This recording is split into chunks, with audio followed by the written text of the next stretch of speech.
lagi dengan Pak Tony. Pada hari ini kita akan belajar bersama dalam mata pelajaran IPA seperti biasanya. Untuk hari ini kita akan belajar dengan tema siklus air. Silakan disiapkan buku dan peralatan tulis kalian. Semoga apa yang kita pelajari pada hari ini dapat berguna untuk kalian di masa yang akan datang. Selamat belajar. Siklus air adalah bab 7 yang akan kita pelajari pada kesempatan kali ini. Pada bab ini, kalian akan belajar atau memperoleh pengetahuan agar dapat menjelaskan proses siklus air dan kegiatan manusia yang dapat mempengaruhinya. Pertama. Yang kedua, diharapkan kalian dapat menjelaskan dampak siklus air terhadap peristiwa di bumi serta kelangsungan makhluk hidup. Yang ketiga, yaitu kalian dapat menggambar, membuat skema tentang siklus air berdasarkan informasi dari berbagai macam sumber yang kita miliki, entah dari internet, buku, dan sebagainya. Itu 3 hal yang kita akan pelajari dari siklus air ini. Semoga bermanfaat untuk kalian. Oke, kita mulai slide-nya. Makhluk hidup itu memerlukan air untuk kelangsungan hidupnya. Air selalu tersedia di bumi karena adanya siklus air. Nah, ini kita sebut dengan siklus air. Apa itu siklus air? Salah satu clue-nya atau salah satu tahapan pada siklus air itu ada hujan. Nah, hujan yang lebat yang turun terus-menerus dapat menyebabkan banjir. Maka banjir itu dapat merupakan akibat dari terganggunya siklus air. Nah, itu salah satu hal yang berkaitan dengan siklus air. Kita simak. Nah, siklus air itu apa toh? Nah, siklus air itu adalah proses perputaran air secara terus-menerus dari atmosfer menuju ke bumi dan kembali lagi ke atmosfer. Mengapa air selalu tersedia di bumi? Ya, karena ada siklus air. Siklus ini terjadi melalui beberapa proses, antara lain yaitu proses penguapan, pengendapan, dan pengembunan.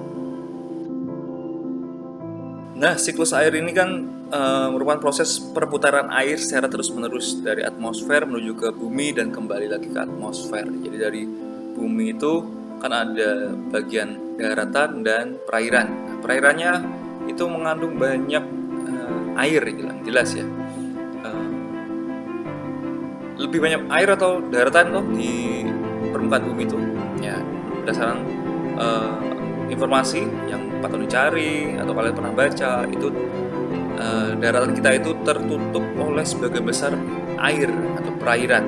Nah, air ini mengalami proses penguapan pada siang hari ketika panas itu mengalami proses penguapan. Nah, itulah yang akan menjadi bahan untuk terjadinya siklus air.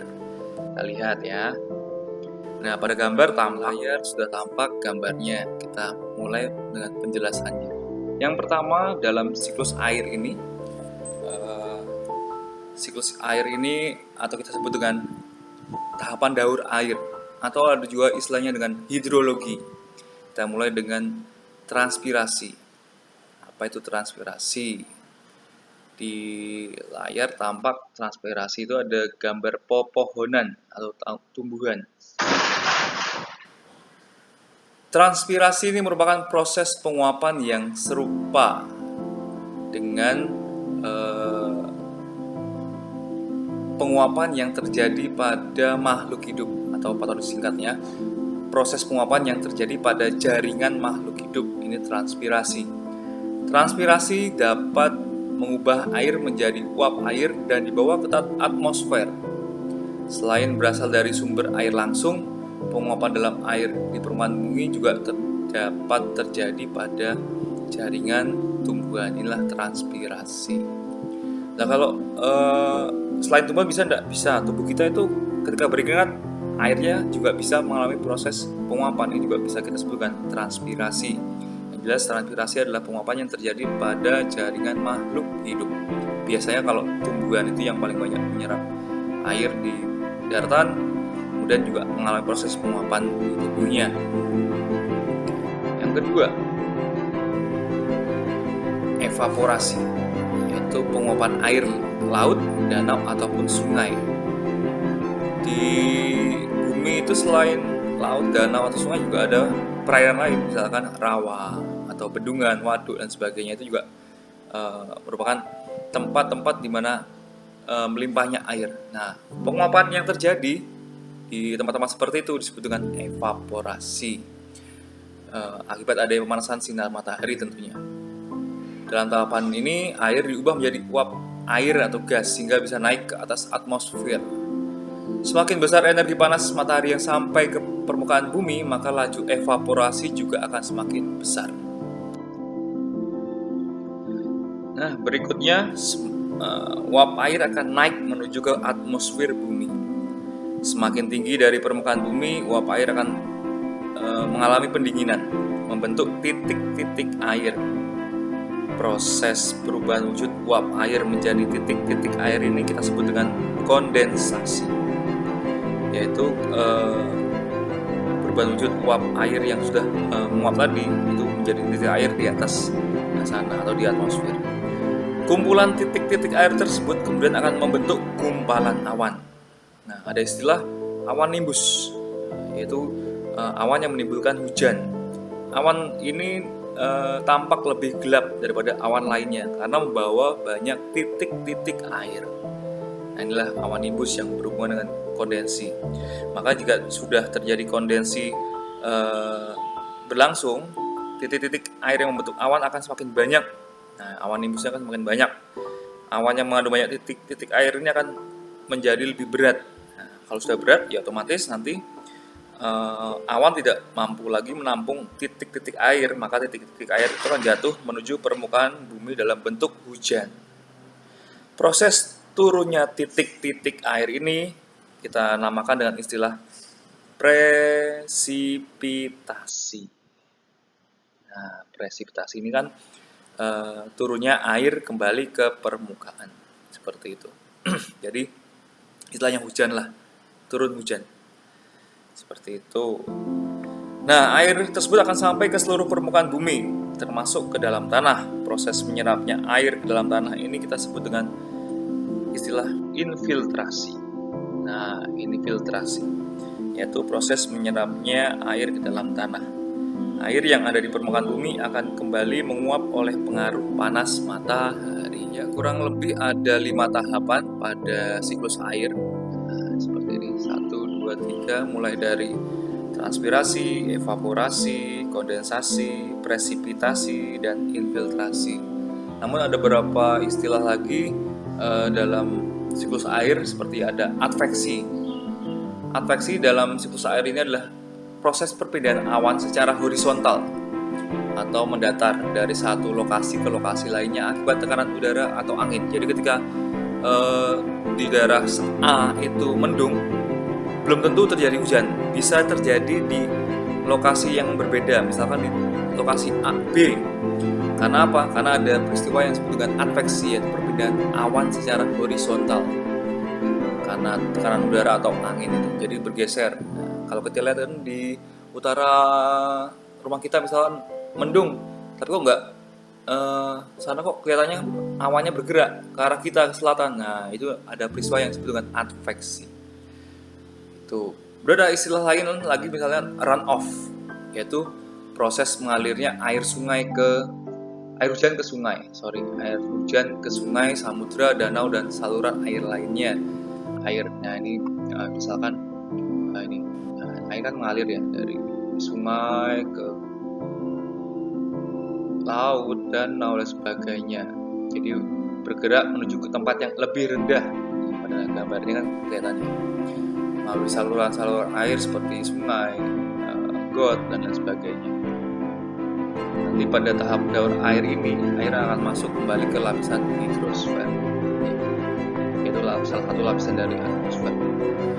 Satu hal lagi yang perlu Pak Tony tambahkan, yaitu pada infiltrasi itu terjadi proses merembesnya air ke bawah dan menjadi air tanah. Nah, penyerapan air ke dalam tanah ini dapat kita manfaatkan. Nanti kita akan mempelajari manfaat dari air ya. Selain terjadinya siklus, kita juga mempelajari tentang manfaat air. Kita lanjut dulu. Nah, peranan air bagi makhluk hidup apa toh? Nah, ini yang barusan Pak Tony sampaikan, yaitu air dapat digunakan oleh hewan untuk minum. Yang kedua, air digunakan oleh manusia untuk minum ataupun mencuci, sama seperti hewan. Tumbuhan juga memerlukan air, yaitu untuk melakukan proses fotosintesis.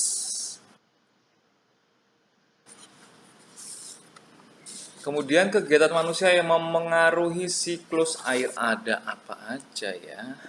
Kita lihat di layar itu tampak hutan yang ditebangi.